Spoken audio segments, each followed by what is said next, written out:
Hey everyone, I'm Klloo, and welcome to the data pack Runechant, A World to Discover, a massive survival data pack filled with magic and mysteries. Experience new seasons as you traverse different biomes, craft and cast powerful spells, enhance your weapons with new forms of brewing, or gain different abilities through trimming equipment, which has also been extended to weapons and tools.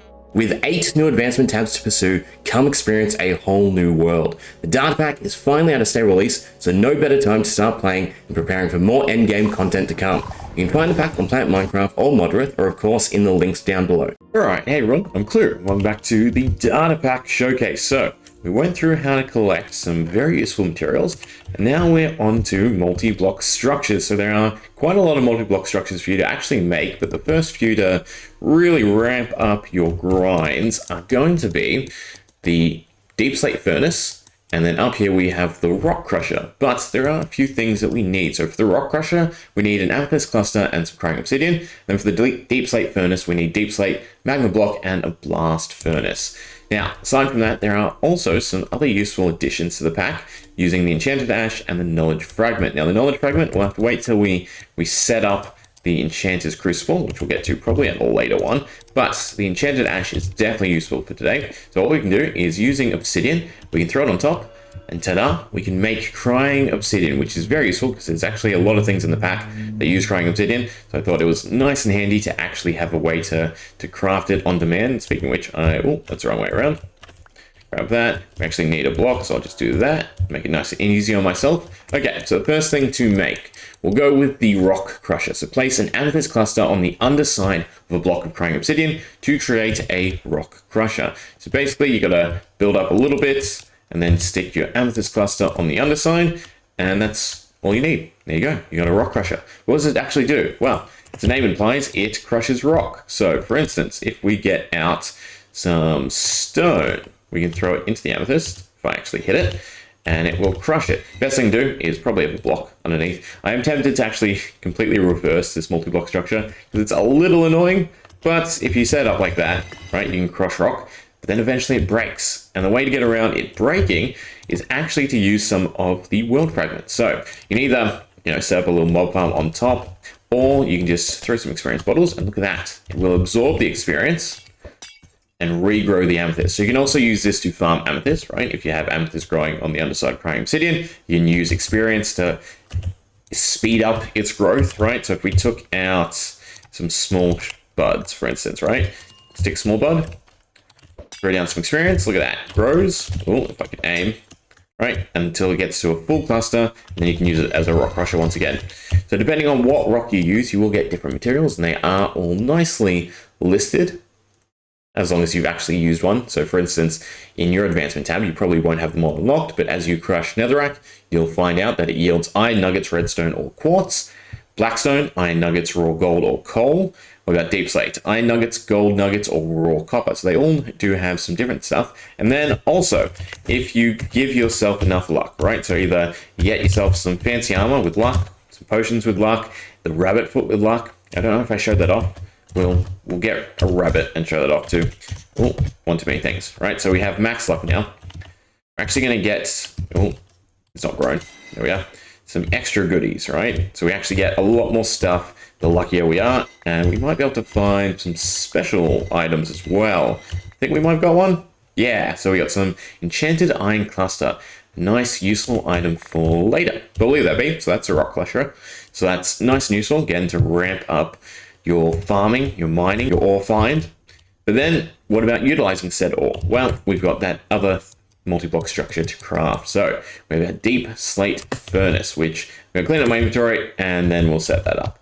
There we go.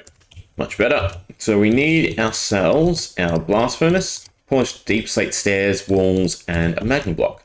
Nice and simple. We go 1, surround it in some stairs, then we put some walls down.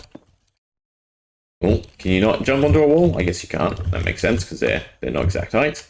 But then we put some more stairs. If I could aim. Now it's just much easier to do this in flying. And then lastly, to finish it off, we stick a Blast Furnace in the center. And ta-da! Deep Slate Furnace, done. But what can we actually do with it? Well, we can smelt. So for instance, if we had some raw iron and not normal coal, what you actually need to use are blocks of coal. So you will need to farm up a ton of coal, but it's kind of worthwhile, right? So coal, iron gets us 4 bars off of 1 iron. Now, we can go through the whole lot of iron too. So for instance, raw iron got us 4. What about a block of raw iron? What about some actual ore blocks? Let's find out. So grab out some more coal. It's just always 1 to 1. So a coal block and some normal iron ore gets us 3. Coal block, deep slate ore, gets us, God, I have to do math, 5, right? But then a block of raw iron gets us a lot. Do the math. It is more efficient. I think it's 27, right? So it's 3 times 9 instead of 4. So it is more efficient to use the raw iron, but, right, if you want to do it speedy, you can craft into blocks and then you can throw it out. I haven't looked into it. Sure, someone smart out there can hook this up to a dropper and hoppers and automate it, right? And really farm the iron, but I don't know, let me know. There are also some other recipes for it. So if we look at our little advancement tab, off it, we have some interesting stuff. So we have that deep slate smelting, throw a coal block and some ore or raw ingredients. Then we also have these copper waxing flasks, throw 3 sand and a copper ingot into the center. So we grab out some sand, doesn't matter what color, 3, and also a copper ingot. Oh, there's a lot of copper stuff now, isn't there? Right, so 1, 2, 3, and ta-da, we get a copper waxing flask, which is definitely useful for later, so we'll hold on to that. But yeah, so 1, 2, enhance your little ore grinds. You can take your rocks, everything you find. Cobblestone. Does cobblestone work? I can't remember if you need stone, or I can't even find cobblestone. Is it not in the natural blocks, right? Because it's not natural. I don't think cobblestone works. No. So you have to smelt your cobblestone, but you can take a lot of the other stone blocks. So for instance, diorite, granite, gravel, calcite, andesite, right? Crush it up, get your ores, then take it over to a deep slate furnace and smelt it up for some extra goodies. Or, you know, just do your normal smelting here in a deep slate furnace. It's also technically quicker, right, than waiting for a furnace to take over. Okay, so then the last structure we have for our little basics tab is the Enchanter's Crucible. So this one's a bit more complex. We need a soul campfire. So usually you'd have to go to the nether, but thinking about it, I kind of like the idea of you don't necessarily have to go to the nether, right? You can get a magma block from some of the spawns out in the world, the structures, if you find them. And what about soul sand? Well, we went ahead and made crafting for it. So using some bones, some raw flesh, and a piece of sand, right? So it is quite costly, but you can get yourself some soul sand, which is very important because then we needed a soul campfire, right? So the Enchanter's Crucible, soul campfire, surrounded in a cross of any walls. In fact, we can use the deep slate walls. Why not? Where to set it up? We'll go here, right? So 1, 2, 3, 4. And then the next step, so onto layer 2, place an amethyst block on top of the soul campfire in another cross of walls.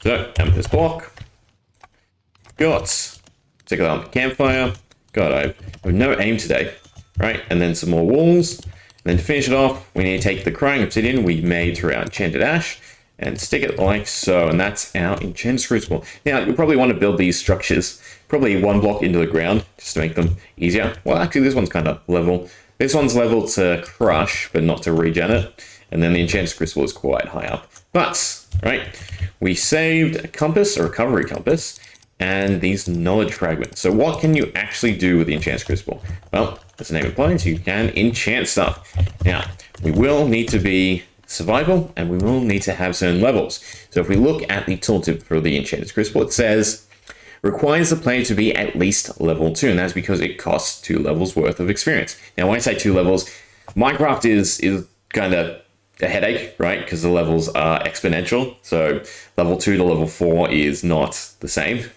So I don't know how to properly explain it in the advancements, right? That uses level 2 levels worth of experience. So I've done requires to be at least level 2. But you can see we're not. So we throw it in, nothing happens. If we go ahead and net ourselves some experience, thankfully we have the shard, so we can just farm them up, right? So we're now at level 4. We take our compass, we take our knowledge fragment, and ta-da, it gets enchanted, and only use 1 level there, to a enchanted compass. Now, I probably should have kept some, because then we could have tested the experience. But what's an enchanted compass? When thrown, attempts to teleport the closest player to an infinity pot.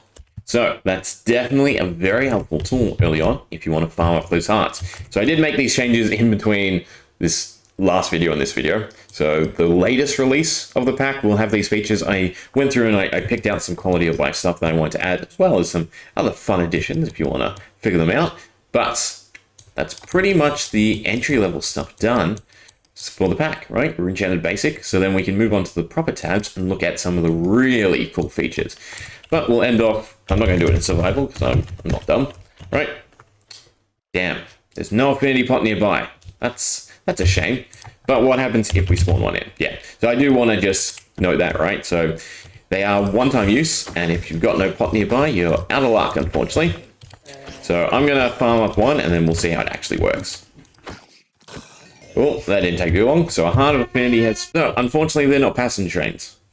So they are pretty random. All right, so we got a pot, but I need a recovery compass. So you will have to go to an ancient city, find yourself some echo shards. But the fact that you can then go claim your pot straight away without having to look for it is probably worthwhile. Craft another one, and off we go.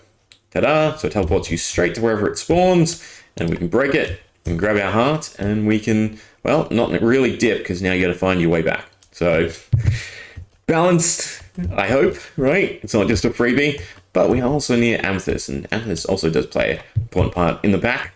But anyway, we'll leave it there. Hopefully that's helpful. See you for the next one.